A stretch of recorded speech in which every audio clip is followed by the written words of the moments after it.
You're listening to Cooperative Multiplayer.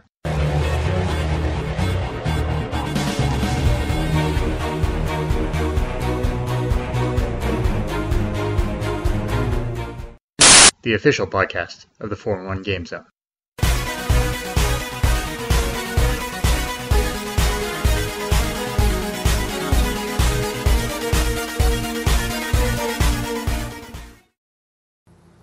Hello and welcome to another Cooperative Multiplayer Live, the official 4-in-1 Game Zone podcast. I am your host, Sean Garmer, and with me is my usual co-host, Mr. Marc Morrison. Howdy. Anything been going on here for you? Oh, just playing games. That's always a good thing. So Yep. what have you been playing here? Metal Gear Solid 5. I'm not probably like 80% close to beating that. I'm at the mission where I have to give up quiet, which I really don't want to do. I bought Assassin's Creed 4 on PS4, even though I already have it for Steam. Why not, I guess? Well, it's $15. I found a good used game store. It's a semi-state chain called Disc Replay, and they had used DVDs and games and a whole bunch of consoles. And some of their prices were good, and some of their prices were pretty bad. Yeah, you were telling me that Suikoden 2 is like $400. Yeah, that's a lot, considering that you can buy a used copy. This looks like a used copy, by the way. But you can buy a used copy online for $120. Maybe like $150, really, or a new copy for $300 off Amazon, and it's like, why would I pay $400? Wow. But on the flip side, they had Super Nintendos there for $35, which really is not that bad of a price for that thing. No, it's not, but I'm sure a lot of the good games are certainly overpriced for it. Yeah, let's get an EverDrive cart. Put whatever you want in a compact flash card. Wait, how does that work? The EverDrive cart? Yeah. It has a little slot for compact flash, and you can just put every ROM on that thing, or 99% of them, and it'll work. Wow. That's pretty cool. There's a few specific games you can't put on it, I think Mega Man X3 or maybe Mario RPG, because they had specialty chips in them. But 99% of the games work, so that's okay. Makes sense. That's still pretty cool you can do that, though. I guess it would be the same as when you do it with other... when you do it with the PS2, you just download the ROM, and if you have the disc, it works. Or... Yeah. Well, they have EverDrive carts for the NES, SNES, Genesis, and I think the N64. That's pretty nice, N64. Yeah. What else? I bought Elite Dangerous, and I played it for about 10 minutes, and I got very scared of it, so I stopped it. Why did you get scared of it? It's just a really intense space simulator game. A little more hardcore than I was expecting. Plus, I think it's all online focused, so I'm not that too into it. And the game you'll love it, and I'm playing is Frozen Free Fall Snowball Fight on PS4. Wait, why? It was free, and I don't mind a Bejeweled game once in a while, and there's not any other Bejeweled-style games on the PS4, I don't think. Yeah, maybe I should get that. Maybe my daughter will learn how to use a PS4 controller with that. I could just get. It's pretty free to play, but... I'm sure I could get it on our tablet, too, but I just... Yeah, Go ahead. it's not bad. It's, kind of free to play or focused, so it's not as obnoxious as some games, but if you want to buy a power up, it costs $1 or a sack of power up or something. But for a free to play Bejeweled game, it's certainly fine. Yeah, I mean, it's Disney. I'm expecting free to play just instantly. So Yeah. And it is what it is. yeah, and Assassin's Creed 4 is still cool. Yeah, I mean to me it's still the best Assassin's Creed game. So I still like Brotherhood more, like just personally, but like 4 has some great mechanics in it. The funniest part was at the store, 4 is more expensive than Unity. well, that makes sense. Assassin's Creed 4 is $15 and Unity was 10. I was just like, yep, there you go. Yeah. And the store had, I'll take a picture for you, it had a literal wall of Call of Duty games. Wow. Just for PS4. Just for PS4? And there's only been 2 of them, and I was just like, wow, this is a lot. Whoa. So I'm guessing they allow trade-ins there? Or well, you just take your stuff there, right, and Yeah. they give it to you? I think they give you cash, though, which is kind of nice. Do what? I think they gave you cash instead of, like, store credit. Oh, okay, yeah, that's much better. Because you're not gonna probably use that store credit. They had a copy of Tomba there, which I thought was pretty cool, too. Awesome. That was like $45 though, but it's actually pretty in line with like everywhere else. So pretty much any like good game is gonna cost you as if it were a new release. Yeah, or if not more, really. But That sounds great. Well, they had it is what it is. Again. Yeah, they had a really weird handheld Super Nintendo. I might look at later on. How does that work? I think it was called like the FC. I've seen something like it before. It's called like the FC Twin Handheld or something. But yeah, it looked like a little game, or looked like a little like Game Gear or something, or like Game Boy Advance. And you just put the card in the back and it boots up. Well, I mean, if it works, I guess why not? Yeah. I don't see the harm in it. I mean, that's cool that they even have those. So, Yeah. I mean, I don't know that I would look into it, but I'm sure there are people that would be interested in that sort of thing. Well, it was only $50, so it actually wasn't that bad of a price.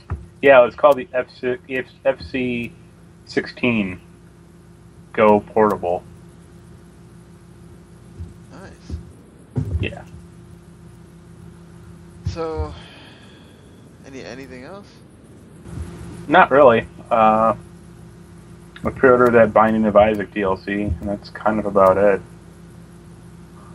Just been playing Metal Gear up to my eyeballs still.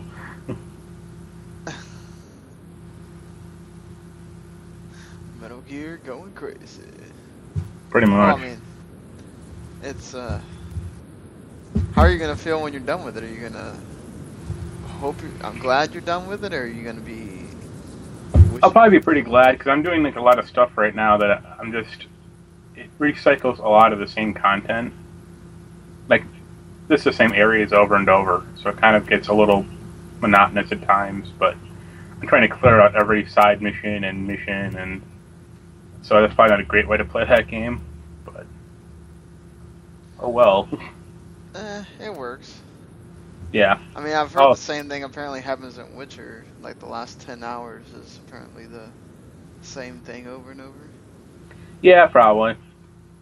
I think Witcher probably have a much greater land mass, though, to, like, do stuff with. But it's also not as involved at all. Fair enough. And the last thing I bought a tablet, which I'm pretty happy about, finally. Yeah, you're telling me you certainly like that thing. So. Yeah, it's everyone will laugh, but it's an HP touchpad. That came out. They came out 4 years ago, and they got discontinued in like 40 days.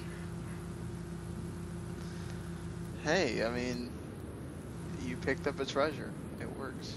So. Well, it didn't at first. It was It's a 32 gigabyte model. I got it for $30, which is not that bad of a price. And I had to do some hacking to get it past the. It came with an operating system called Web OS, and you had to be online to activate it.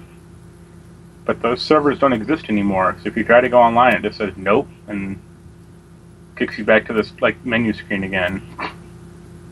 Oh, wow.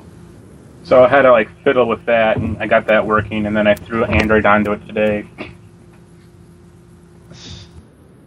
Well, at least you got the Android to work. Well, I got both of them to work, actually, yeah. But, I mean, a little tablet for $30 isn't that bad. Nah, man, this kind of middle of the road to Asus one that my daughter has, I don't even know what my mom spent on it. Probably $100 too much.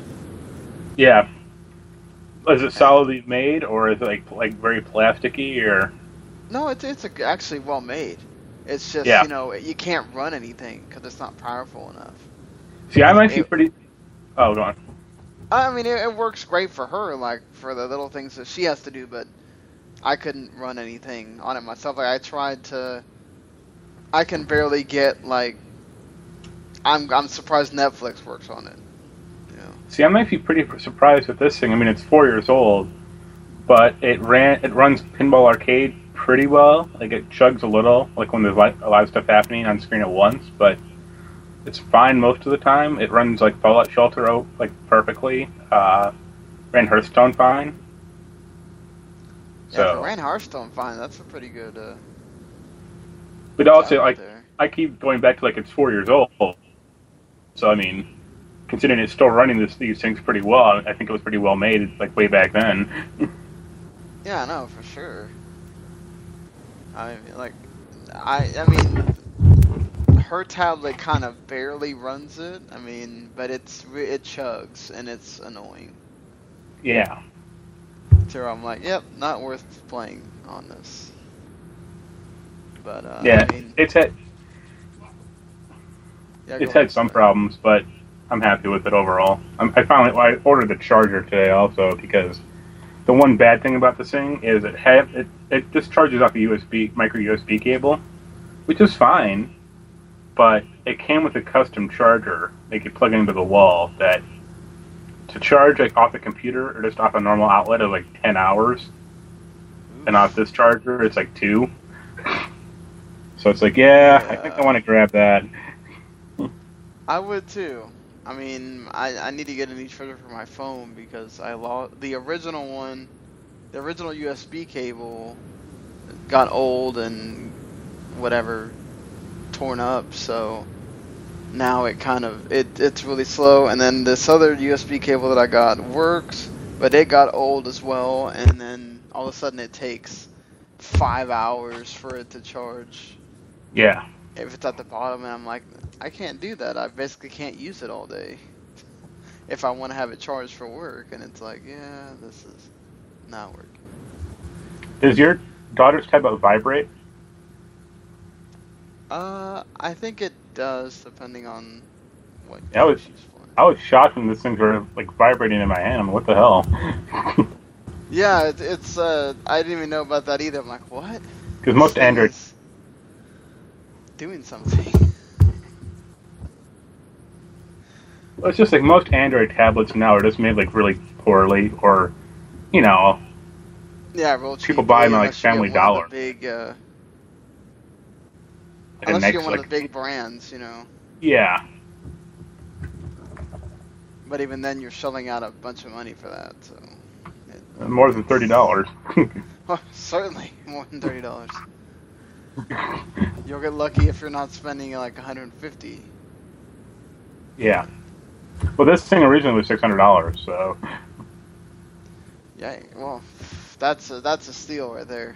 You're paying $30 for it now. Yeah. But have you been playing? Well, the Sky 5.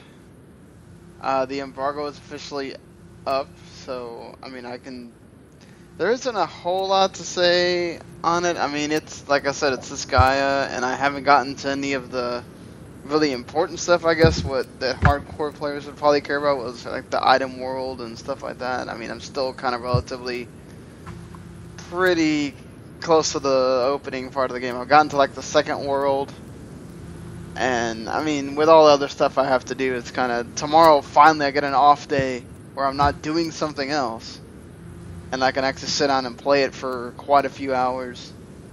You slacker. I kind of delve into it. So I'm having a lot of fun with it though. It's strategy RPG gaming at its finest. I keep having some of my players die, and then having to revive them when the level's over. But other than that, I mean, the story is quirky and funny, and what you expect out of this Gaia game. So I don't see anything different in that they would make you go, okay, well, I'm not buying this if I like the other games. So certainly, obviously, worth checking that out. Yeah, the other reviews have been pretty kind to it. So I mean, I really can't imagine, unless you just hate that game, like why you would give it a bad review or something. And the only reason you would really hate that game is if you don't understand it. Which that's what I had to go through. Is it's been a while since I played 1, and I think it's just one of those where you have to want to know something about the game. If you go into it blind, you're going to be ate alive by the complexity of everything. So yeah, that's something to consider. The other game I played is because I'm going to do. Yeah, that's why I kind of lost interest in 1. It got too complex. Yeah, oh god, after 1 it gets ridiculous. But I mean, I have them all, and I'm sitting here trying to like go through a couple of them, and I'm just like, whoa, okay, that was a jump from the first one. But yeah, so I played a little bit of Rock Band 1 because I'm trying to do this retrospective on Rock Band, and it's going to have a little bit of a personal tinge because Rock Band is like a game that pretty much defined my college years and then kind of defined the life that I have right now. Because through it, I met my wife, and obviously I have my child because of that, and then things that have happened because of those two things that changed kind of like my life the way it is. So it's I'm not going to explain all of that, obviously, throughout talking about all the different games. I'll give you a couple of stories or some fun stories that happened because of that game and everything. So I think it'll be interesting for everybody to kind of get to read and all that. I started with Rock Band 1, and I remembered why I just really... That game was not fun to play solo, because the tour mode is basically the glorified stuff you would do in Guitar Hero, which is basically go through certain patches of songs, or they give you a city here to make you feel like you're actually doing something. But what sucks is, like, if you're actually a really good player, like, I'm not expert everything. I'm expert in most things, but I'm not expert in, like, every single song. There's still songs that I can't really do. Not to mention I'm rusty from not having played in, like, months. And, I'd get to a certain song and I'm just like, I can't figure out how to cheat my way to where I don't, because that's the one thing. Rock Band 2, they started it where you could put the no-fail mode on if you wanted to during the tour mode and all that, if you just wanted to get through it. Well, Rock Band 1, they didn't have that. So you fail if you fail. And I just keep going through, like, I get to it was the stupid 9 Inch Nails song, The Hand That Feeds You or whatever, and it took me an hour to finally figure out a cheap way to get through the last part, because for some reason I couldn't get the, like, little main chorus line for the guitar. And I'm also playing this at like 1 in the morning, so what I'm really good at is vocals, and I can't do that. I wake up the whole neighborhood at freaking 1 in the morning. But either way, since I couldn't figure out how to cheat on it, I kept failing, and I'm just like, oh god, this is so annoying. Not to mention, if I want to go back to hard, because I started playing all the songs on expert, I'd played like one song on hard. Going back to hard to try to play that song, it's just like you feel like you're an idiot. Like, it's slower, and it's like you're obviously telling you're not pressing certain buttons, and it's like, oh my god, this is so annoying. Thankfully, they made it to where, in the later games, you can just switch your difficulty whenever you want, and, but, yeah, and just things with Rock Band 1, you can obviously tell that they improved, but it was fun getting to go back and play something that old, back from 2007. But, yeah, I think that's it for me playing games, and for Mark, let's get on to... We had the first episode of Doctor Who on Saturday. What did you think about the first episode of the season? I liked it. I just thought I didn't think a lot happened. I liked a lot of the smaller beats. I love Missy still. I thought the plane stuff was kind of goofy. Like how many shadows there were for planes. I'm like, planes aren't that low. They don't cast shadows on the ground like that. And I really didn't like the whole at the end when they brought Missy and Clara to the space station, and it revealed that it was Scarrow. I'm like, why the deception? Like, what? Like it was basically it lasted for a minute, and then they're like, oh, we're on a planet, we're on Scarrow, and it's like, why have it at all then? Well, they had the deception because I'm sure the whole point would have been that Davros would know that he's not going to come by himself. Yeah, but they had him already, they had him teleported. They didn't land there with the TARDIS. He couldn't have gotten away in the first place. So what does it matter? He didn't have the TARDIS there in the first place anyway. Well, I mean, for most of the episode, they don't. That's not revealed till pretty much the end. So. Yeah, but the guy, the snake guy, teleported them all, or he flew them all there in his spaceship anyway. I think the point was that they wanted to make it seem like if they had never gotten out of where they were, they wouldn't have wound up there. But because, Missy and Clara got outside, that's when they realized, oh crap, now we're on a planet. And oh crap, now we can't even tell where the spaceship is because there are all these buildings. And, I guess now it's the Doctor's going to be by himself until he gets done with whatever it is that he's going through with Davros. So, the stuff at the beginning with the little kid was kind of freaky for me. That was handled pretty well, I thought. Yeah, that was pretty cool. But also, didn't Davros die in the special? That's what I thought happened. Yeah, that he died in the special. I was just kind of okay, he's here again. All right, whatever. Well, they say he's a younger version, and I'm like, wait, here, younger than what? He's dying in this one. Yeah, really. He looks the exact same. I mean, how much younger are we talking about? Anyway, I agree with you. Not a whole lot happened. It was there to set up the stuff at the beginning with the Doctor and the dude and the. I didn't like that dude. Much. Yeah, I thought that was a little too goofy. Felt like it took too long. Yeah. The stuff with the Doctor coming out of the tank and stuff, that was funny. But yeah, I mean, it seemed like they were just time filling on that. They needed to have Craig Ferguson play the medieval guy. That would have been funnier. Would have been great. Sign me up for that one. Well, you know that those two are in a band together, right? Oh, they are? They were. Idea.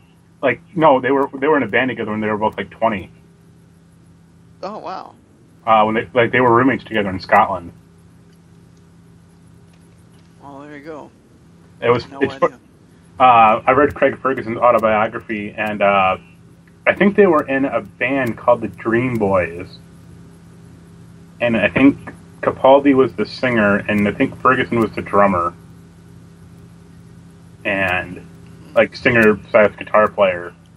And then I think they broke up, and Ferguson describes Capaldi as a good guy, but a little too serious for trying to be an actor.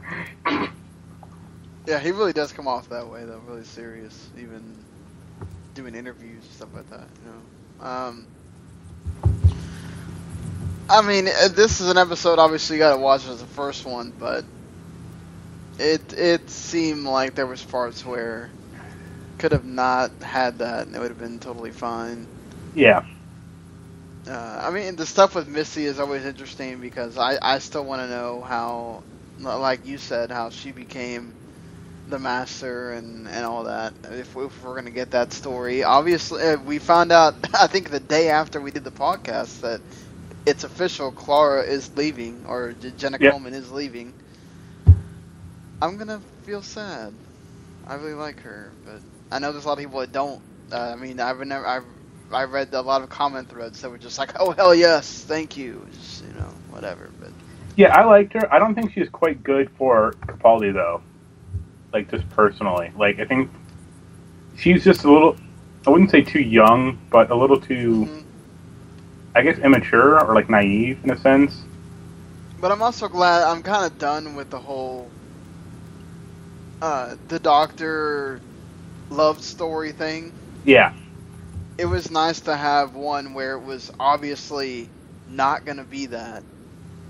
I mean, there was a love there because, of all the stuff that he led her to go see and all that, whatever. But I like the fact that she cared about someone her age and, it's sad that he had to die and everything. But I like that joke, too. She's like, so how's the boyfriend? Still dead?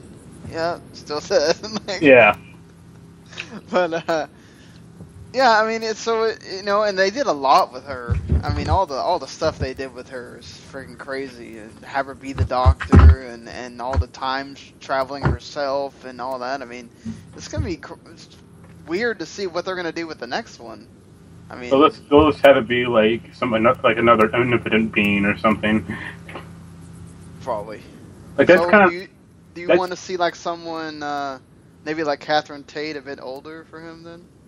I wouldn't. Doesn't really mind the age. I don't mind the age too much. Like, get who they want, really. But I just don't want the character to be so built up, like the past two companions have been. That's kind of what I don't like. You don't like it. So you like it to be more about I want the normal humans. Kind of like like Clara was like always with the Doctor in his time stream now. Amy was like the girl who couldn't forget, or yeah, that was it. Donna was like became the Doctor herself. Sort of Rose, for that matter, she became the TARDIS or like Bad Wolf, and it's like every companion doesn't need to like ascend to godhood. Like I guess Martha didn't, but she also sucked, so it doesn't really matter. Right. Well, Martha got to be the captain of unit or whatever. No, she was like, I walked around the world, and all you saw was like one glimpse of that. It's like, could you have sheeped out a little more? It's kind of like, okay, well, you're gonna be the one that doesn't. She was the only one that really didn't get to do a whole lot. I mean, because even Rory got to do the whole be the knight there for like 1,000 years and all that. Yeah, the last Centurion. Yeah, and it's like, what did she do? She walked around for a year. It's like sort of Forrest Gump.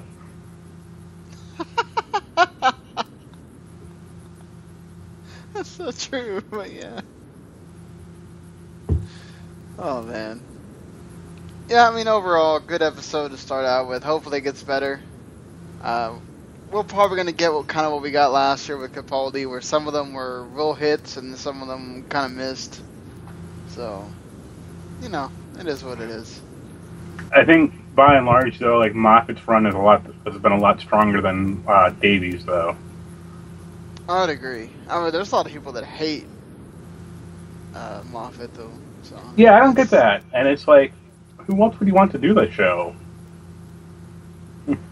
I don't know. Like, I mean, it's weird. Like, we obviously have, like, those episodes that are done by Neil Gaiman and all that. But, I mean, I just think that, what are they expecting? Like, also, like, they'll do an episode. Like, as much as people might like Neil Gaiman, he's going to do the show for 13 episodes.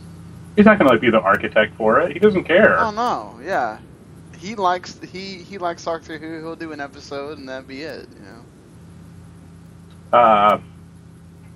Or like, who is the other person? I've heard like Joss Whedon banged it about it a few times. I'm like, you guys are high if you think he's ever going to do this show. Yeah, and if he did do the show, all the stuff we're talking about the companions now, oh Lord, can you imagine? Yeah. Yeah, especially if because for one, the companions are going to be women. He might even do the whole have the Doctor be female. So he'll just regenerate into Sarah Michelle Gellar. Yeah. Can't wait for that one. And then whatever we saw with Amy and Clara, well, that'll just get to the moon. I don't know what he would come up with, but it'll be something ridiculous. Yeah.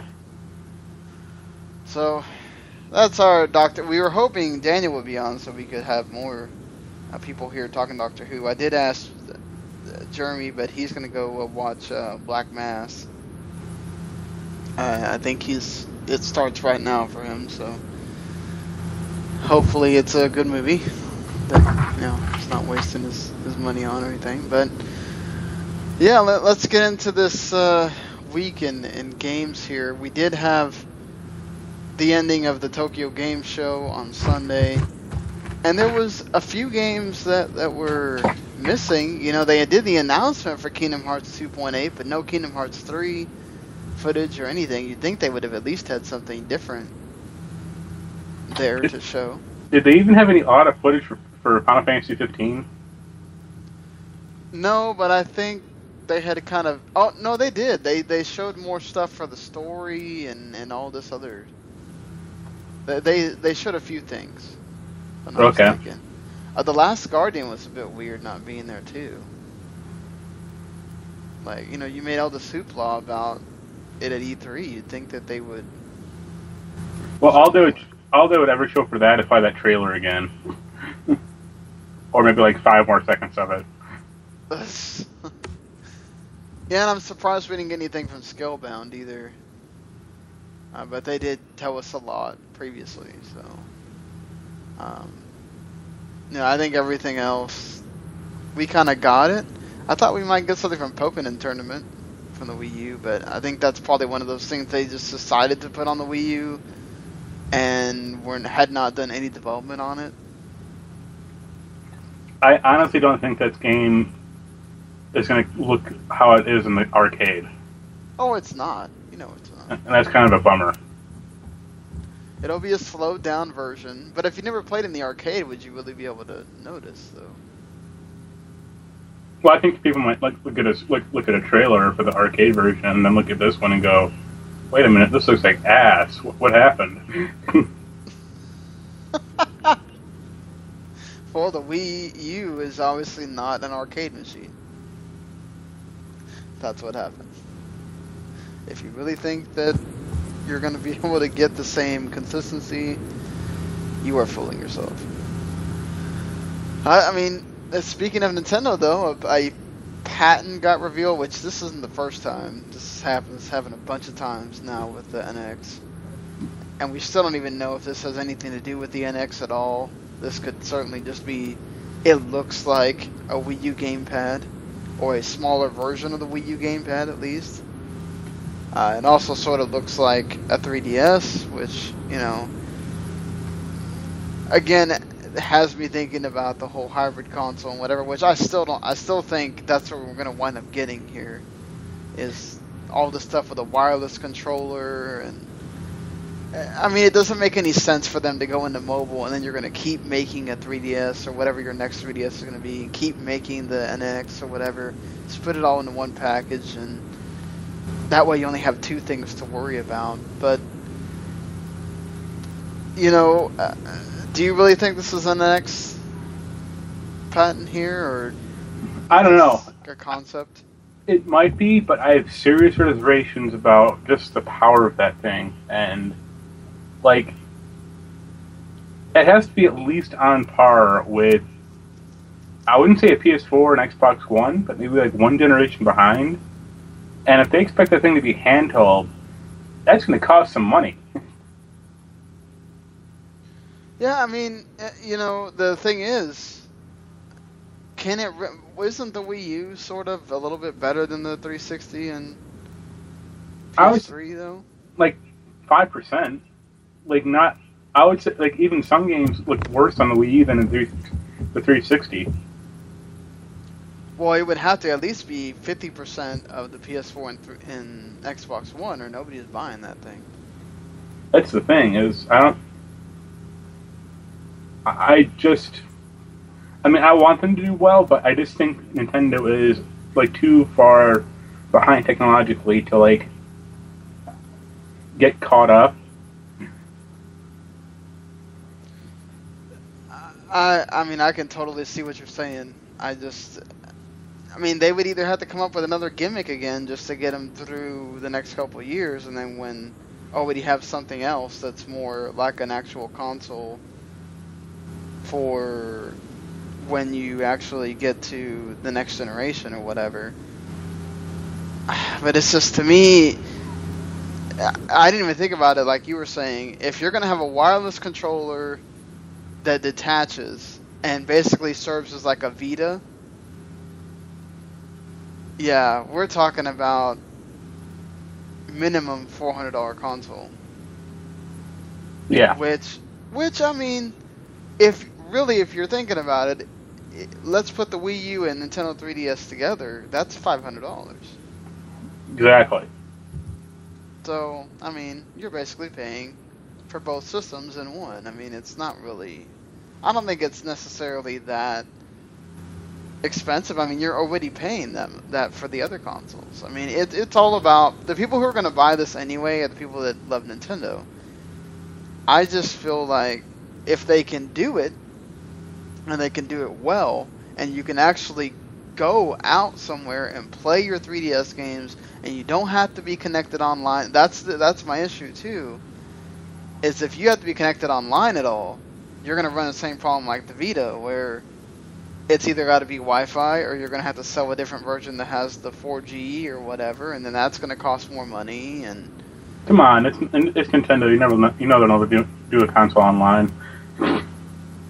Yeah, but I mean, they've got to make it to where if everything's going to be no disc, they're going to have to do something.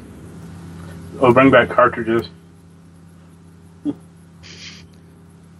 Somebody was playing. Somebody actually had that thought that they might bring back cartridges.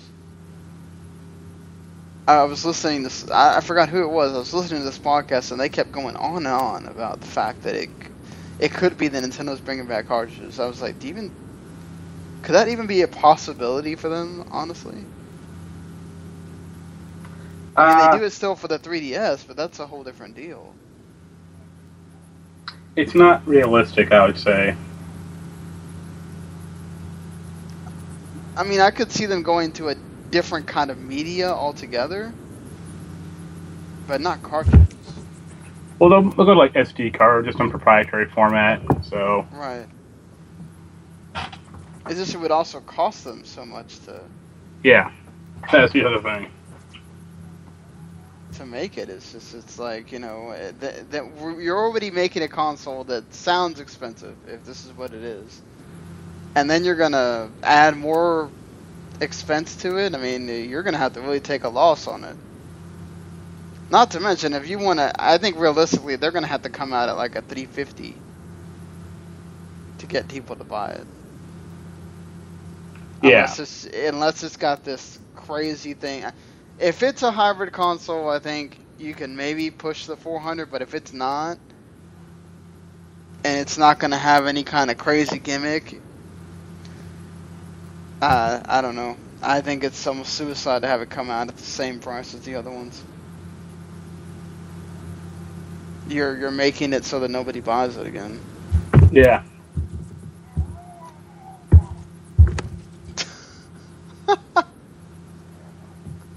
Forgot where that's from, but... Hearthstone. Yeah, this doesn't work too bad on this thing. Nice. It's a little laggy, but I mean, it's like perfectly playable.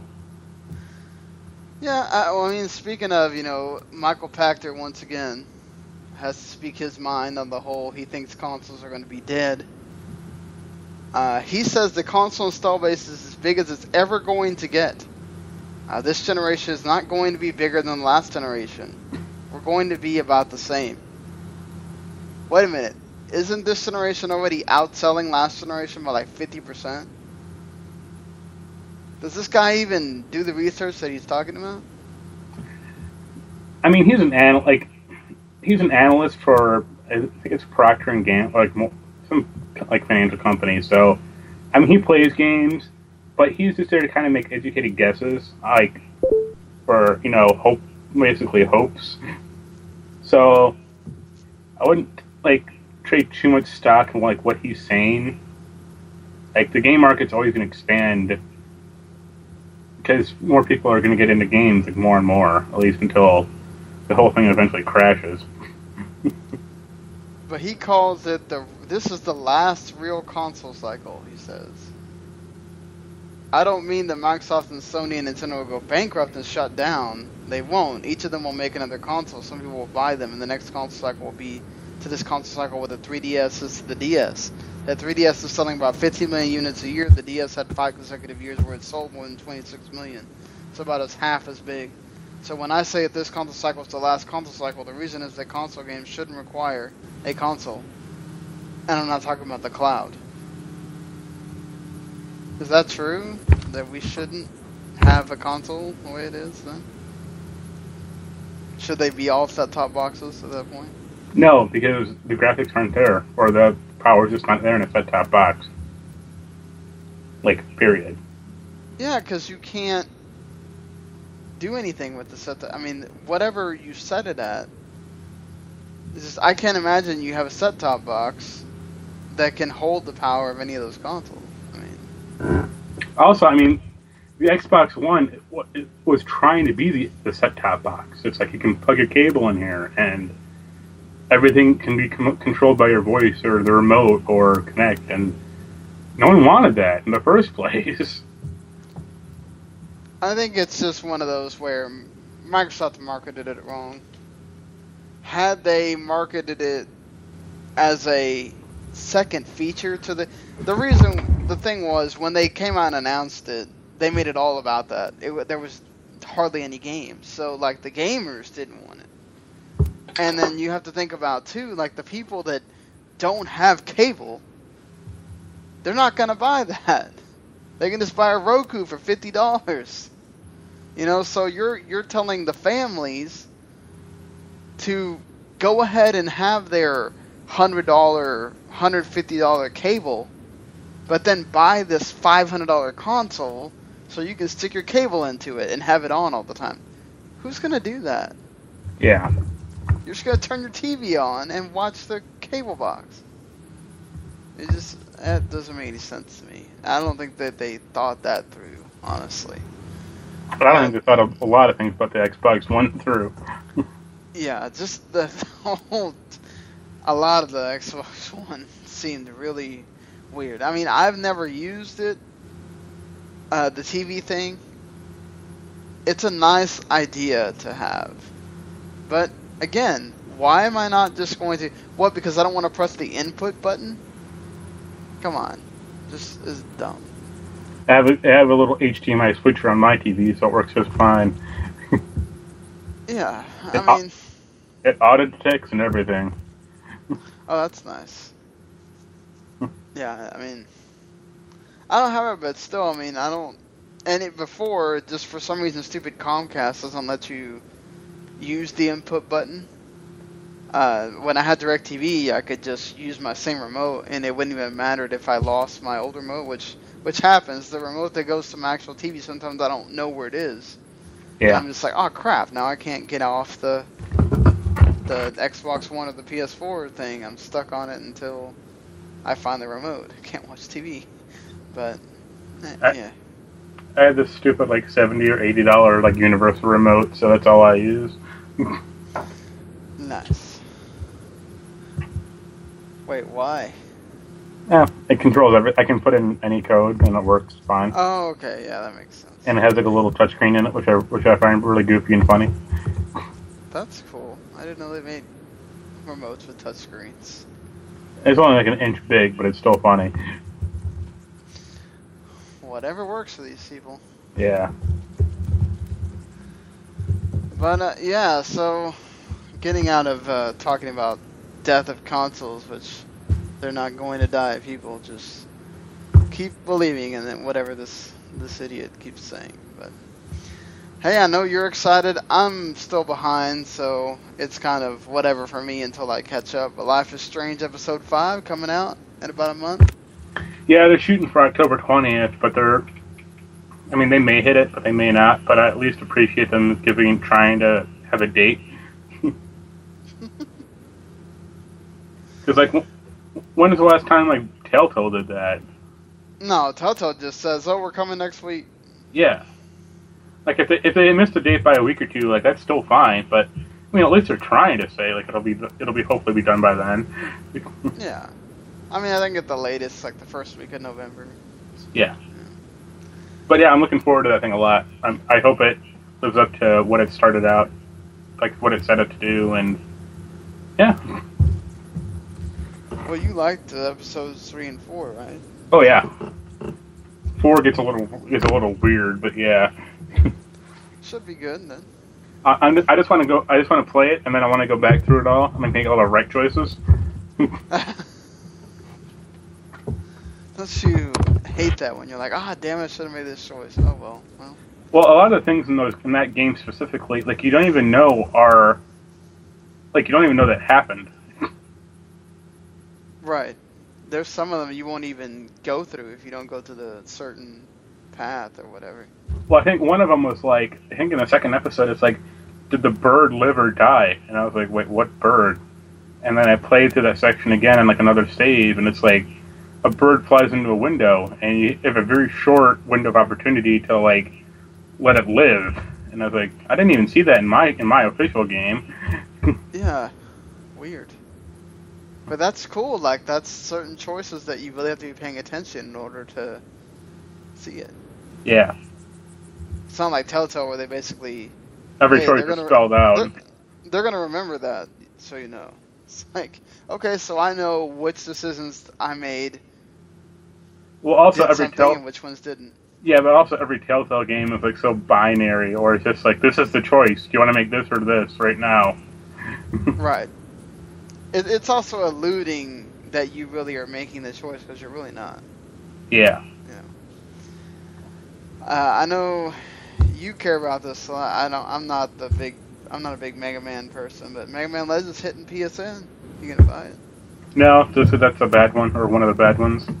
But I had a friend of mine like jumping out of his shit for it. I'm just like, why? Hey, some people like their bad games. I don't think it's bad. I just think it's a game that they didn't know how to do 3D back then. Right. So you get some really weird, funky control schemes with that game. Like I think use R2 and L2 to strafe,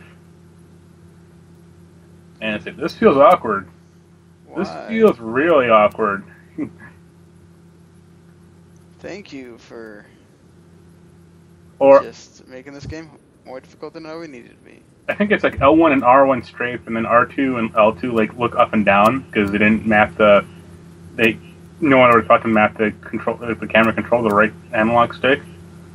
So it's like, this is great. Thanks. Well, certainly something that I already have all 3 of these games, so me having it remastered, do not care at all. The Bioshock Collection, Final Fantasy XII HD, we already talked about, sort of, kind of getting leaked, but they try to cover it up. Again, leaked by a Japanese strategy guide website. I am totally pumped for this if it comes, because trying to play it on my computer is just not happening. So I'd love to see it on PS4. I mean, do you care at all about either one? I'm kind of interested in Bioshock, just if it's going to be the full 3 games or not. I like 1 and 2 a lot. I don't like Infinite that much. I may play 12. Like, it depends on how good it is, or if they actually try to like remaster it like they did with 10. But I think 12 was like a weird, like a really weird game because of all the Gambit stuff.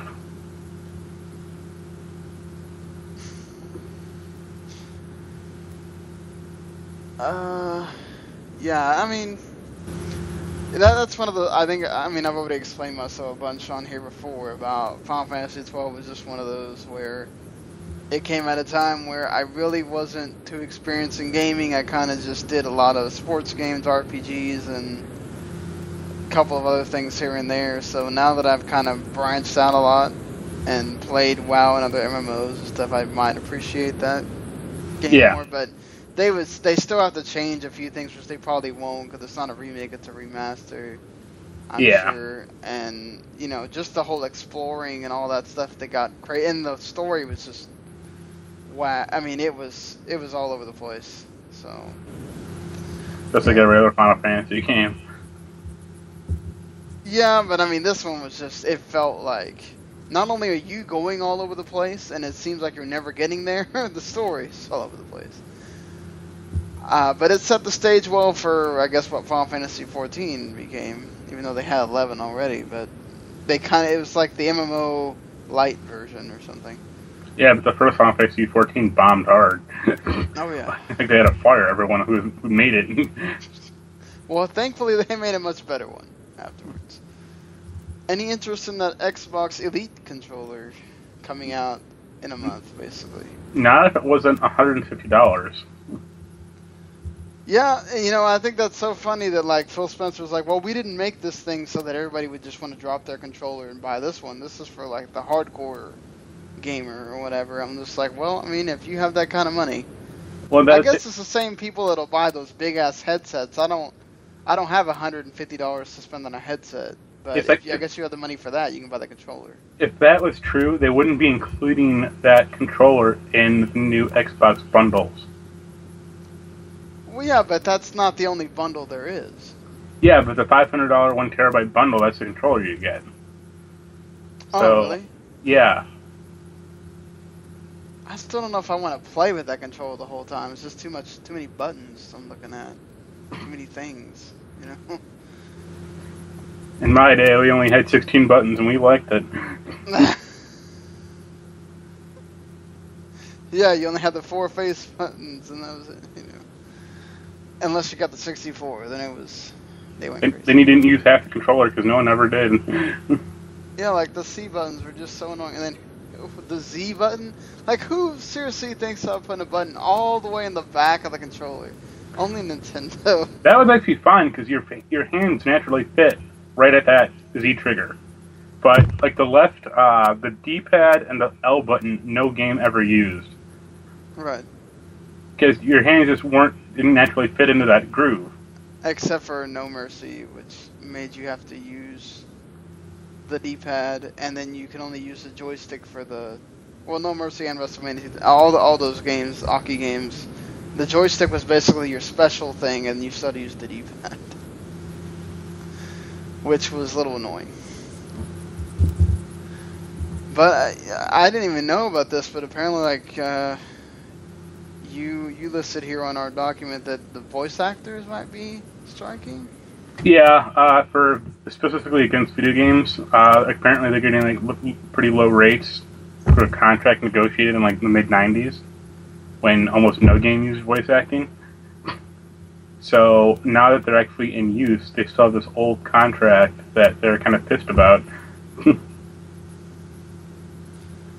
Yeah, I mean, I can totally understand that. I mean, video games are a big business now, and kind of a little bit how they save money is they get these, unless you're Nolan North or Troy Baker or Ashley Johnson, a few others. Well, I think even like Troy Baker was just like going to strike. I mean, I don't blame the guy. I mean, you're one of the most sought out after names. I mean, I guess why not get you more money? Well, I can kind of like. It's I can see it from both angles. Like, they should get more money, but like, how much would be fair? Because it's like voice acting is important, but it's not. Like, I guess it doesn't necessarily make or break the game. Like bad voice acting that can hurt a game, but as long as the game is still like a good gameplay and experience, you can get past that. Right, there's certain games where having like name actors or somebody or whatever is great. like for certain series, this is gonna suck if they really have to make money. Like, you know, say Halo with Steve Downs or Nolan North and Troy Baker for Uncharted and all the other games that feature them where they're these prominent characters. Okay, that's gonna suck for them. But any new game that's being made, you can just get anyone to pretty much do your game, and you'll be fine. I mean, you'd hope so. You'd hope, but I mean, there's still a line between good voice acting and like bad voice acting, and played plenty of games of bad voice acting. Same here. And you know, some games where you're just kind of like, okay, this should be better, considering who made it, and you're just like, all right, it's kind of taking me out of the moment here, but.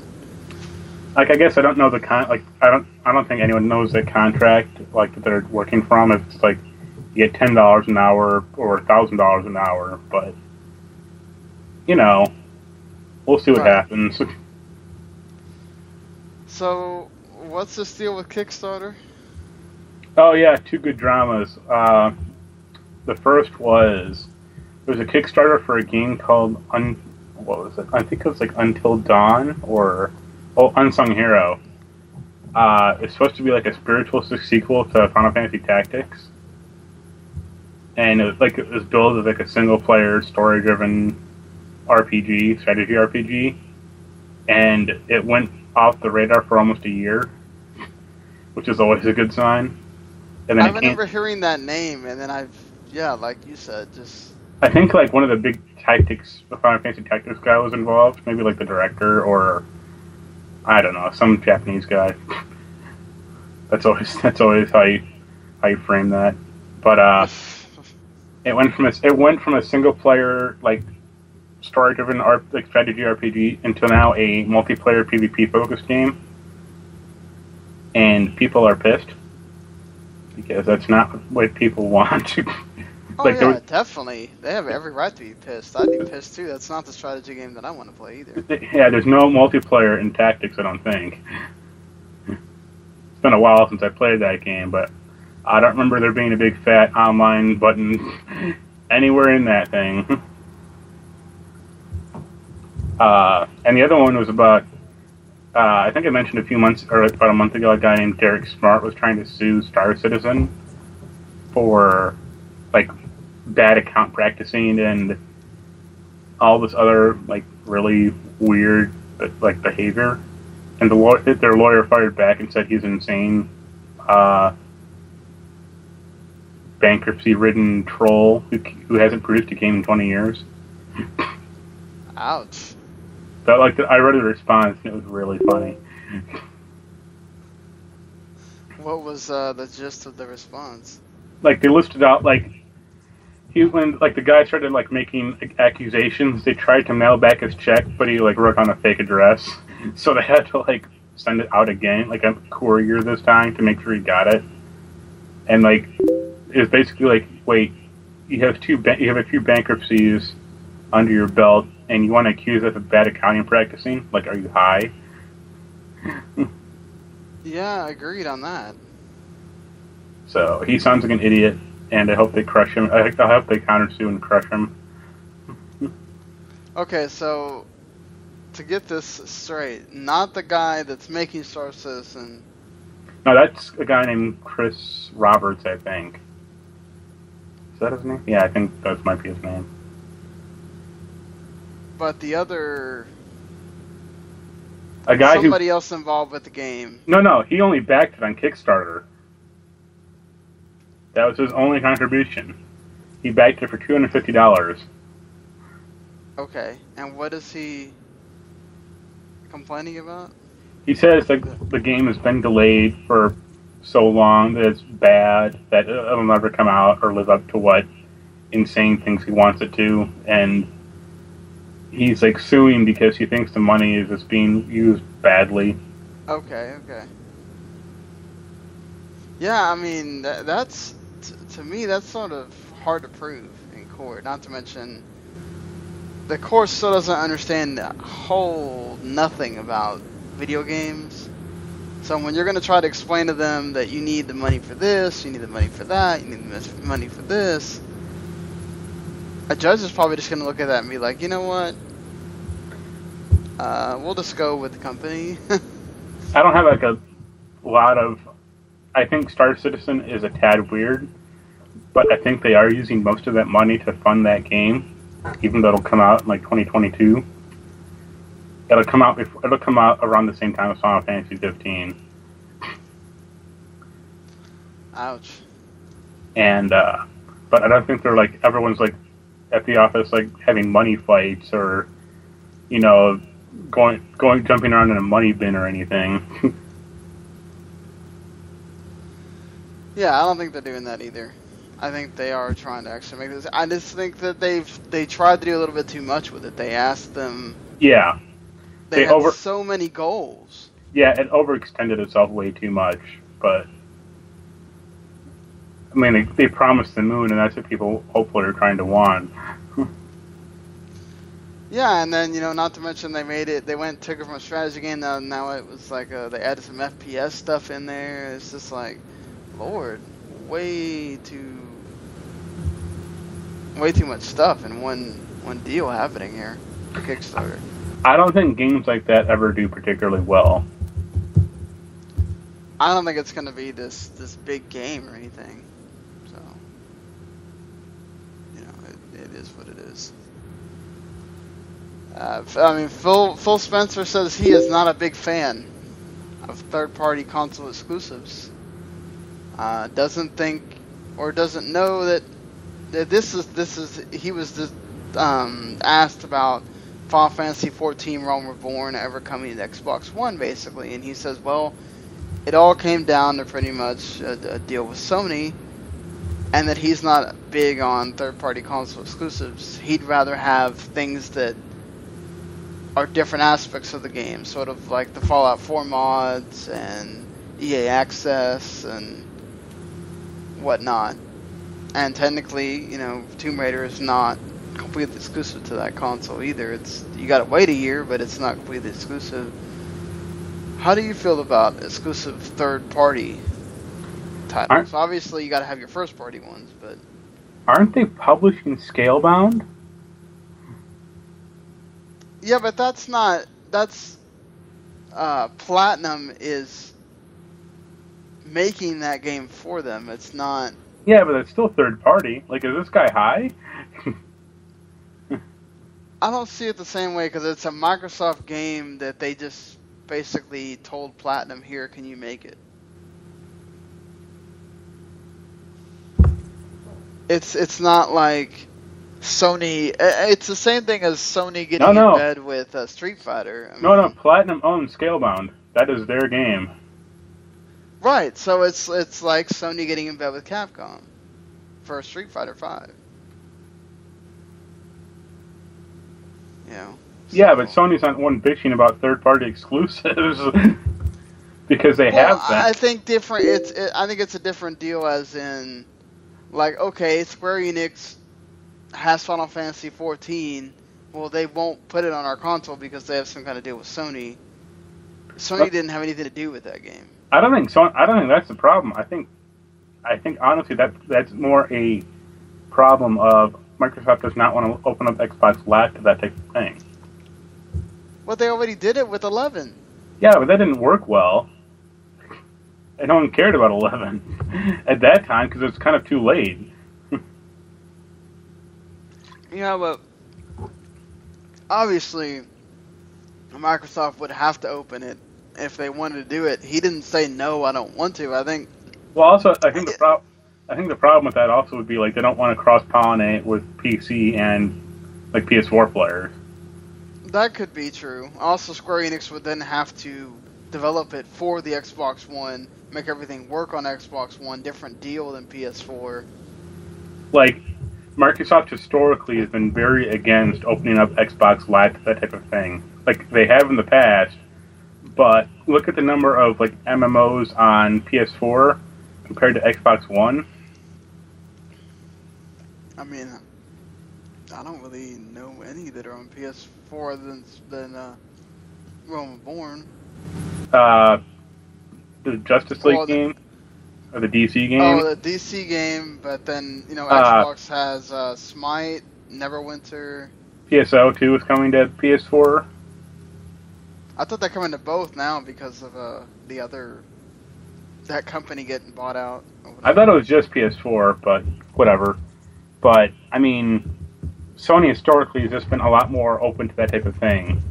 Oh yeah, definitely. No, I mean with PS2, even. I mean that was when Final Fantasy XI was on and ESO and all that stuff. I mean, I agree with you. It's not like we heard. Oh, it's not. Just PS4. At least that's what Wikipedia says. Yeah, it might be one of those where they could develop it if they want to, but. Well, it's also like a Japanese-focused game, so that no one else will come to Xbox One. I mean, Xbox One is getting some JRPGs finally, apparently. So, which one of them is a remake of something that was already on the 360, so I don't know how much that really counts. But I wish it was Lost Odyssey. Yeah, that would be awesome. But I'd buy an Xbox One for that. That would obviously mean that Sakaguchi would have to get back involved with all that, and I don't think he wants to. Yeah, he's too busy making crappy mobile games.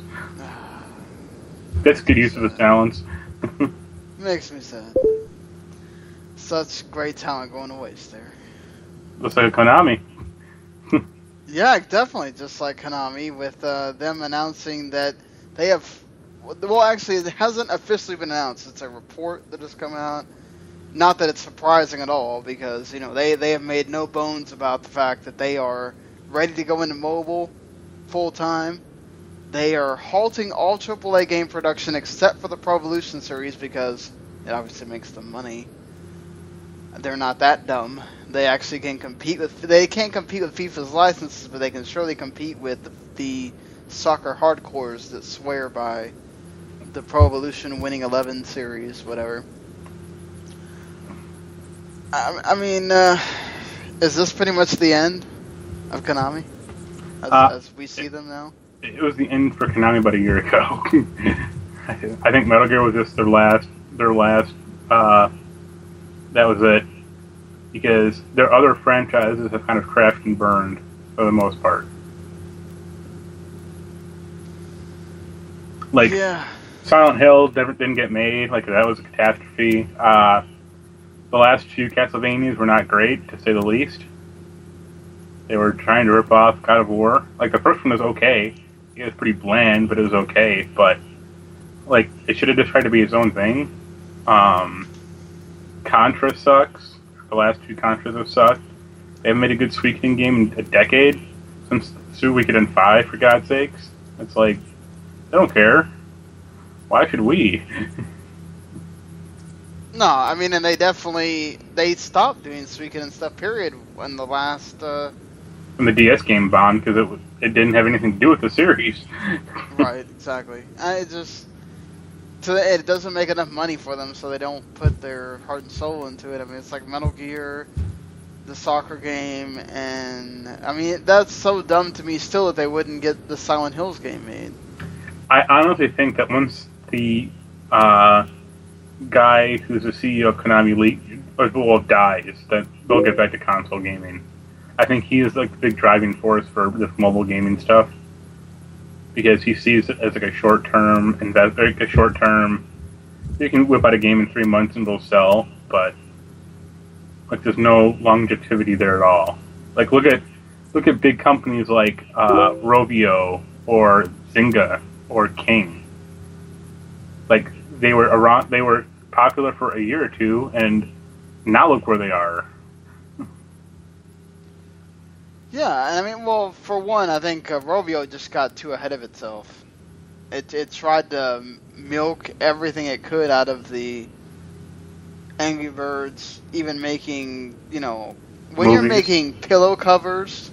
Movies and shoes and everything else for a mobile game franchise. I mean, I think that's a little bit much.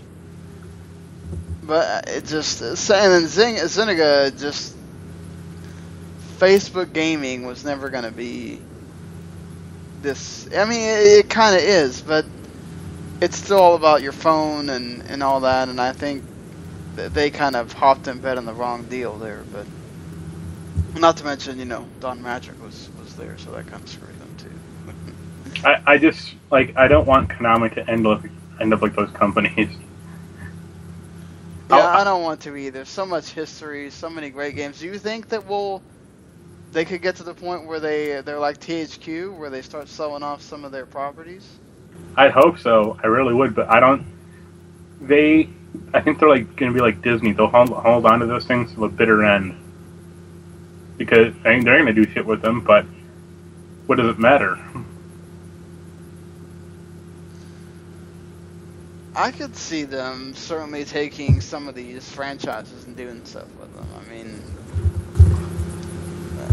in Metal Gear, I could totally see EA wanting that and doing something with it, or maybe Ubisoft instead of they can kill Splinter Cell and do something with Metal Gear. I mean, but think about how much the problem with that is. Both those companies are very sequel focused, and they're locked into yearly sequels. You can't bust out a new Metal Gear in a year. And that's what those companies want. Even Activision, unless you're Blizzard, and they take their kind of sweet time. But look at all their development cycles. It's well, to be fair, look at Ubisoft though with some of the games that they've, Tom Clancy games getting delayed. I mean, they obviously don't have a problem with doing it with some of the games. They aren't rushing every game like that. I think Metal Gear is obviously a game that people know is not coming out every year. Assassin's Creed, like they said, the reason it comes out every year is because people keep buying it like they do. And they can actually turn around and do it in a year. Metal Gear is that's impossible. They're just going to have to do it every 2 years or longer. I really think this might be. It's not going to be the end for Assassin's Creed, but I think after this one, they really need to get off their yearly schedule with this game. That game. They are just burning people out with that franchise. I mean, because how much more can you really do with it at this rate? Just have it be Assassin's Creed Watch Dogs. Basically. Have free roaming in Watch Dogs, and that'll be it. You can get the Hidden Blade. Yeah, I mean, because, at least with Far Cry, they take off a year or 2 years or whatever. I mean, you've got to get people to rest on that. Yeah, and that's the problem with Assassin's Creed, is there are no rest periods. I mean, hell, there were 2 games last year, for God's sakes. Yeah, and one of them was basically unplayable expansion pack to 4. Yeah, but that was a good one, and that was the scary part. Oh no, I agree with you, but I'm just saying, it's not like they did a whole lot with Rogue, and then Unity was terrible. Yeah. So, it's just they're gonna have to. I mean, I could see Nintendo buying Contra and wanting to do stuff with that. I mean, which wouldn't be a big stretch. They just dumb it down into a kid's game. Square Enix might think about doing something with Suikoden. No, I wouldn't want them to. I know what you mean, but I could see them wanting that RPG name added into their stable or whatever. They can't make a turn-based game to save their lives. That would certainly be one they could do like Bravely Default and kind of just try to make it for the 3DS to reintroduce it to everybody and see how it does. I mean, yeah, but they didn't. Did they design Bravely Default, or was that Silicon Studio? They had something to do with it. I can't remember if they're the. I think they co-designed it, but I know they published it for sure. At least in Japan. Well, the characters are certainly very Final Fantasy-esque. They were too stupid to bring out in America, so good job, Square. Yeah, I mean,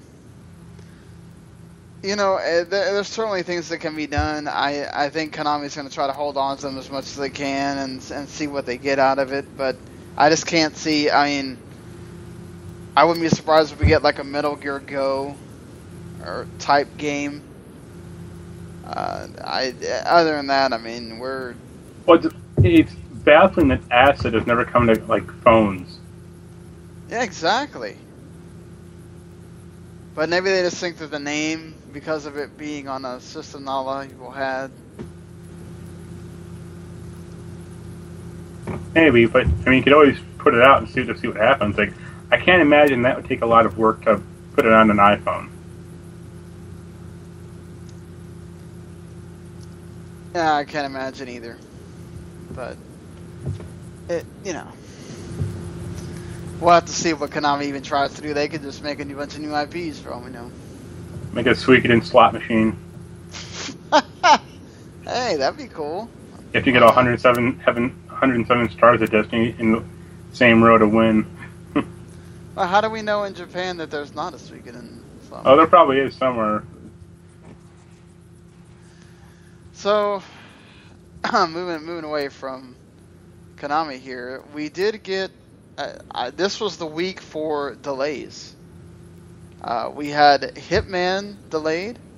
We had Persona 5 delayed, but they tried to cover it up with an anime special announcement and a new trailer, which the new trailer is awesome.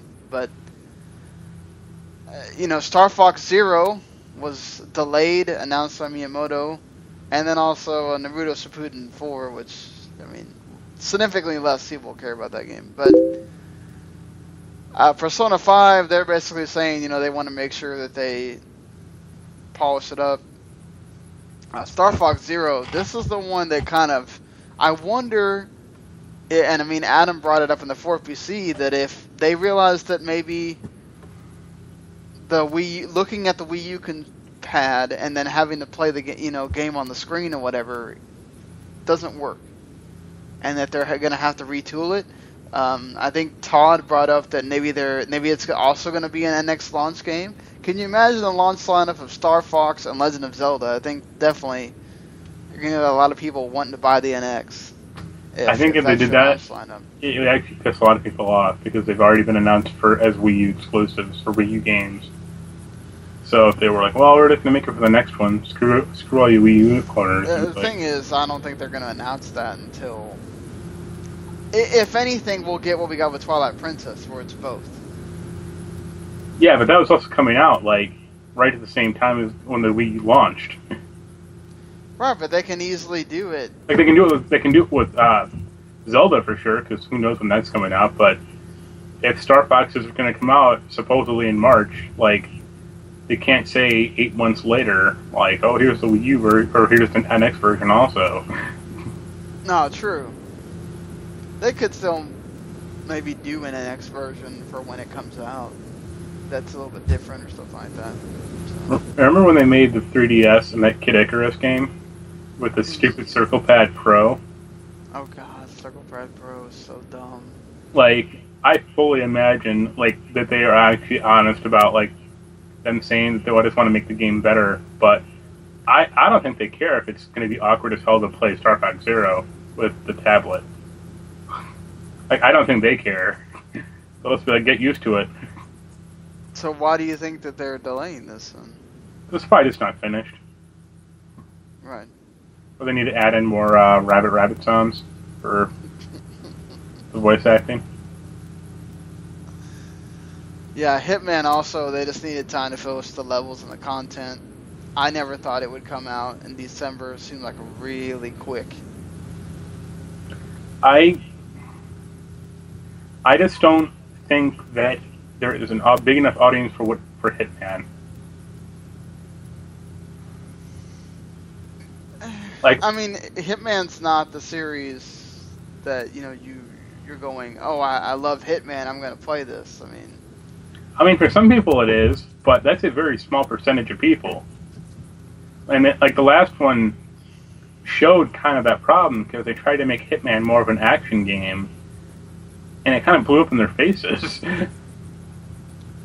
Yeah, because I think it has that stigma of what it is. People just don't want to believe that it's anything but what the Hitman series has been.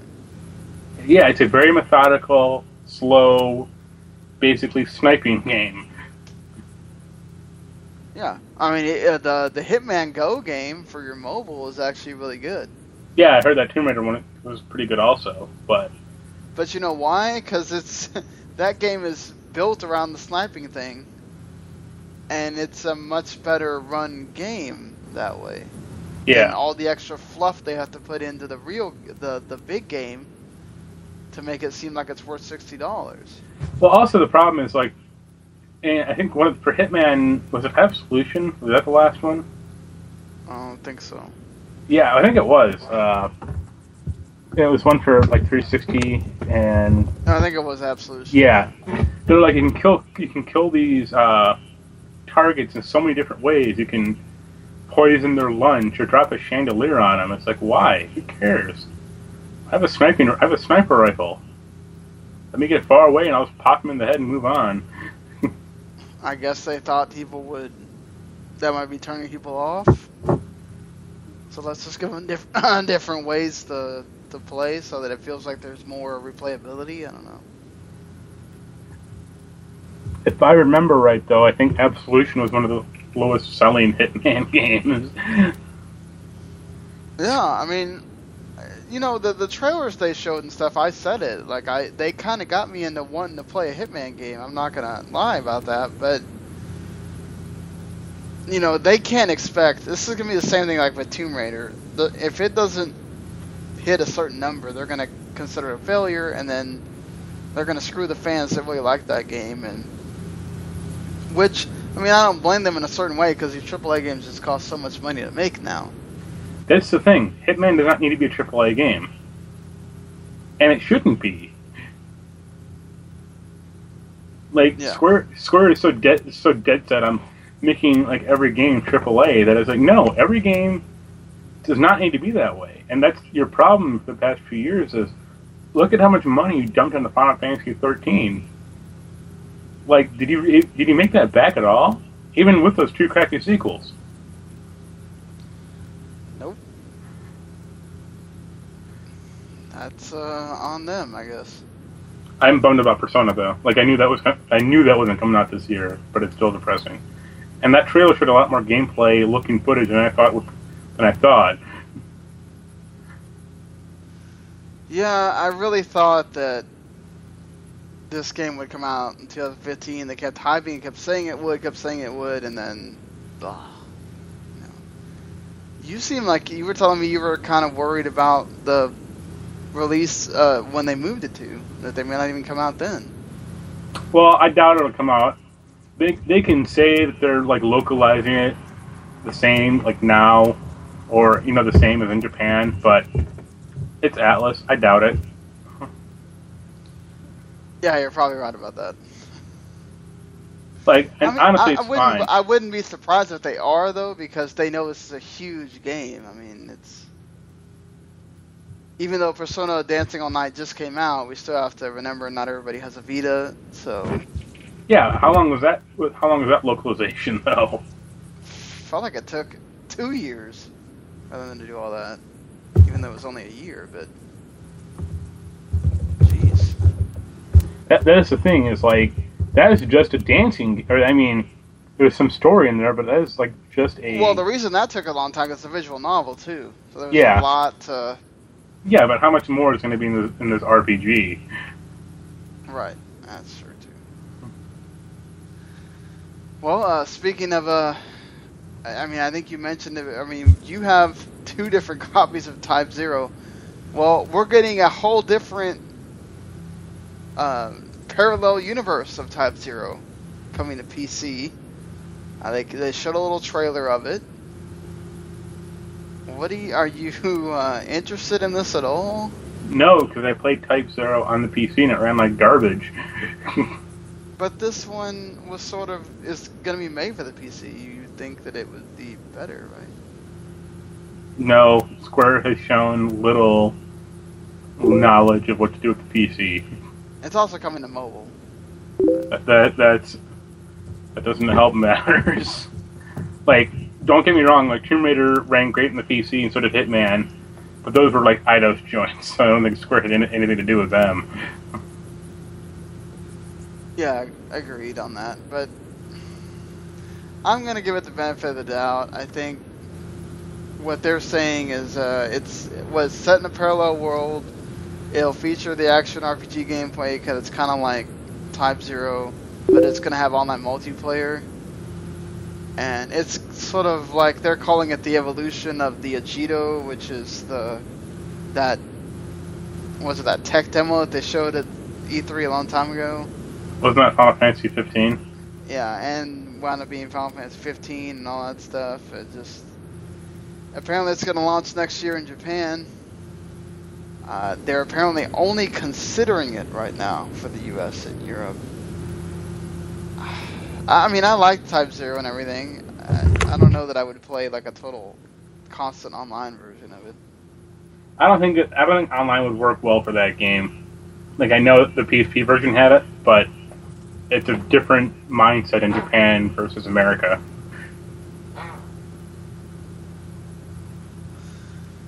Yeah, I agree with you. And not to mention the way that the thing runs is if you have any kind of problems with lag or whatever, that it's going to cause problems. Yeah. So it's not like turn-based, like it isn't like an action RPG, so... Right. Did you watch the little trailer for Kingdom Hearts 2.8? No, because I think it's just a kind of shameless money grab. The extra parts in it, though, for the story have me like, oh, do I have to wind up buying this or not? No, just watch I'm it on sure YouTube. it'll all show up on YouTube. Yeah. I do kind of... I mean, and how much more remastered are they going to get from the 3DS version? I mean, I can't imagine it's going to be too much. I mean, the Type 0 didn't look that great, and it's supposed to be in HD, so... I can't imagine the 3DS one's going to look that great. Yeah, and there's like massively try to up-res the graphics, and it looks like really blocky and horrible. Wouldn't put it past them to do it, but... agreed on that. So Dragon Quest Builders kind of has me intrigued because it's, a series that I know, and I don't really care about Minecraft. I wonder if they're going to add in stuff to make it have a little bit more of a Dragon Quest feel, like maybe it has a bigger story, and even though people are already complaining that apparently they've added a lot more PvP and other stuff to Minecraft and it's not so much a builder game anymore. Do you think that Dragon Quest Builders can do anything here, or is it just a total Minecraft clone? I mean, it's just a Minecraft clone because they see how much money dude has made. I forget his name. Isn't it like... What's his name? Like the Minecraft guy. Oh, Notch? Yeah, thank you. They just saw how much money he made, and that Microsoft is now making. If we want that. Unless it's going to be like anime Minecraft, which might be kind of funny. That's what I was thinking. It had to be something... Well, it wouldn't be... It'd be, I guess, CG character Minecraft or something. But it obviously did look more... it looked clean. A lot cleaner, not so much the blocky characters or whatever. But if that's all you're bringing, plus the Dragon Quest universe... I don't know that it's going to appeal so much. If you're going to have, let's say, Final Fantasy and Dragon Quest cross-pollination stuff and other stuff from Square Enix in the game, then maybe. I mean, it'd be kind of cool to play with Cloud and some other Final Fantasy characters, or maybe some other, the guy from Vagrant Story could show up, I guess. What is it? Was it named like Athlete Riot? Yeah. And that would bring in some people. Put dollars on the table for that game. So the Tomb Raider reboot apparently is coming. The movie, that is. And there's 3 possible directors for it. One of them is pretty much known for... She made the first Twilight film. The other one's been doing some good TV shows, The Leftovers and Shameless. Mimi Leader. The other one that I forgot to mention is Dean Hardwick.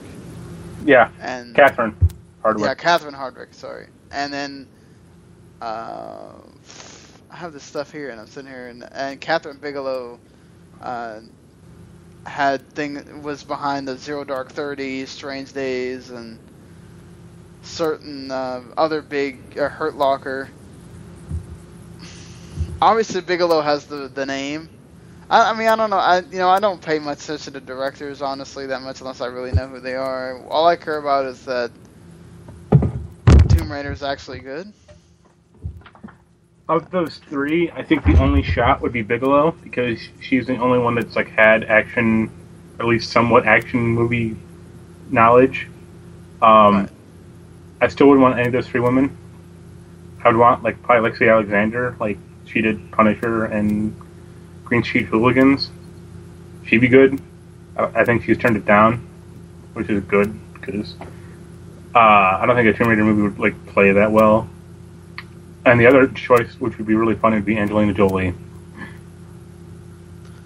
Angelina Jolie directing.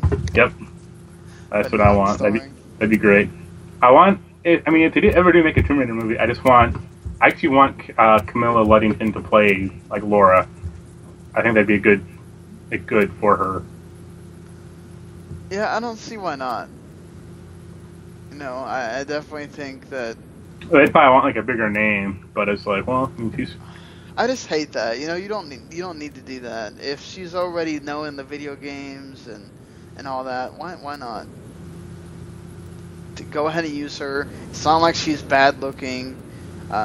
We'd already be familiar with the voice. I mean, so I think it's dumb if they just go for a name and try to sell it on that. But Well, that's what they did with the first one.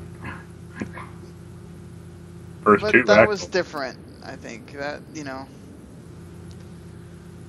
those games we really didn't get to see all the behind the scenes with the mocap and knowing the person and all that stuff. Voice actor. I'm in the movies. The first two Tomb Raider movies. Well, no, that's yeah, they went with Angelina Jolie because at that time were there really a lot of video game movies being made? It's a whole different deal, I think, now than before. So there's a lot more chance that people might have actually played the Tomb Raider game now as opposed to before. No, they made those movies at the height of popularity for Tomb Raider. I still don't think that there was that many people playing those games. They just went to go see it because of Angelina Jolie. I don't know. I've never seen the movies because Tomb Raider was a video game. I had never played a Tomb Raider game. I saw like part of the first one, and I think I saw like part of the second one also. I think that had Daniel Craig in it, and that's pretty goofy now. Mm-hmm. The first one was good. The second one just went off. Not so good. Yeah. just like Mortal Kombat. Yeah, Mortal Kombat bombed on the second one, but hey, they redeemed it a little bit with that online series or whatever. Yeah. Well, Guillermo, another thing we have to, I guess, retract from last week, Guillermo del Toro, South Pacific Rim 2 is not canceled. He's still doing the budget for the movie. They're working on a script. He's apparently going to be doing a movie in the meantime, if they let it happen, and then if they still want Pacific Rim, then it would begin production in November. And they'd have to push the release date back. Obviously, it wouldn't be August 4, 2017, but I'm happy it's still getting made. Whatever happened to Hellboy 3? Man, I totally agree with Ron Perlman. Everybody deserves a Hellboy 3 at this point. You left it the way you left it. You have to make it. I mean, why not? Like, I think Pacific Rim 2 will get made. It may just take years. And I don't Del Toro is not the greatest. Well, he says a lot of things that aren't necessarily true. And he has a lot of half-finished or unfinished projects in his wake. Yeah, that's very true.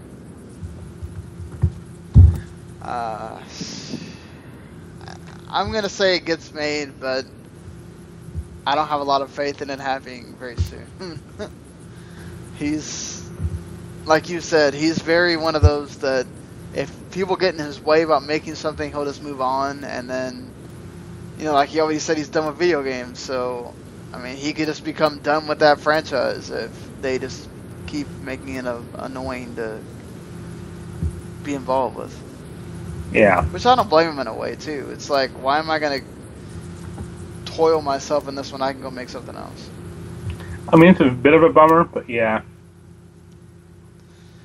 Well, let's end this show like we have, talking about the new releases. Lego Dimensions will be out by the time we do another show, so hopefully that does well. I mean, from everybody I've heard, talked to some GameStop people that apparently were at the conference for the thing, and they said that they're expecting it to blow up, like even blow up bigger than Skylanders and Disney Infinity because of the allowing you to have the cross-pollination with all the characters and all that stuff, and the fact that apparently you're not going to be buying a bunch of starter packs every year either. It's going to, I think, last at least for 3 years, is what they're saying. So, yeah. That'll be pretty interesting to see how LEGO can shake things up and maybe make Activision and Disney have to rethink the way they're doing things. Speaking of Skylanders Superchargers, the new one came out a couple days ago. On Sunday. So I'm sure people that have bought that for their kids or for yourself, whatever, you're already into that.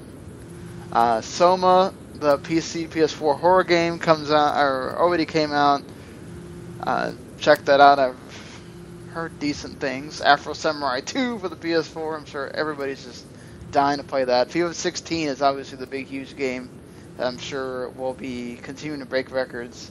And Blood Bowl 2, which is sort of interesting. Did you ever play the first one? No, I heard it was more of like a strategy game than like a sports game. Yeah, it is. It's like a strategy sort of with football like there as the platform. Yeah. So that might lead me to make a top 5 like sports spin-off titles or something for this week. Yeah, if it was just literally like, football with orcs and elves and shit, I'd probably then play it, but I don't want to... Wouldn't that be like Mutant League, though, sort of? Yeah, but everyone wants that. Definitely want that happening. I mean, GameSpot gave it an 80. Yeah, I mean, it's getting decent reviews, but I just, that's just a weird kind of mashup, I think. It's apparently like a lot easier than the first one, I suppose. That's good. Yeah, I thought the first was pretty challenging. It's just to get in. Yeah, because it smashes like Warhammer and football together in like a turn-based strategy. They just need to make a blitz into it, and it'll all be fine. That'd be awesome. Apparently, it was a Games Workshop board game. Yeah, that's not surprising. Well, with that being said, I guess we just need to get to the plugs and we're out of here. Sure. What do you, well, I know you already wrote your top 8 on the top 8 Ninja games. Yep. Which got a ton of flack for putting in one of the Ninja Turtle games in there, but... Yeah, it's because there aren't any good Ninja Turtle games past the PS1 era. Yeah, sure. There's really not, like... Turtles in Time, that was about it after that. Oh, that came out in, like, 93. That's what I'm saying. Like, you put in the TMNT arcade game, which has been remade, obviously, but... Or, well, ported over to the... Yeah, PS3. 360 and PS3, but... Turtles in Time was the last one. You have to put a Ninja Turtles game out there somewhere, so... Yeah. I'd agree with you on that. 4PC is up right now. Adam won. We talked a lot. Some of the pretty much the questions that were in that we covered on here, but you can go get Adam's thoughts, Paul's thoughts from our wrestling podcast. He's doing that, and then of course Todd and John, who are the regulars. As I said, I think it's going to be something involving with top 5 sports spin-off games or something like that. I'll have to see if I can even come up with lists to help the guys out, so I could get some lists. Maybe just like fictional sports games. Yeah, that could help. Why don't this be Blitzball for all 5 lists? Oh, Blitzball. Somehow I wound up liking that. You would. It's like water soccer. Why not? Yeah, but aside from that, I'm gonna try to get one of these retrospective. I'm gonna have to start getting these retrospective. I'm already starting to write the one for Rock Band 1. Tomorrow that I finally get a day off where I don't have something to do, I can hit it pretty hard and see if I can get it out there, and obviously keep playing this Gaia so I can get the review out next week. So it's not out on release day, but it's still out, like, not when it's too much later. So, alright. Well, until next week, everybody. Enjoy your games, and see you later. Later. Please.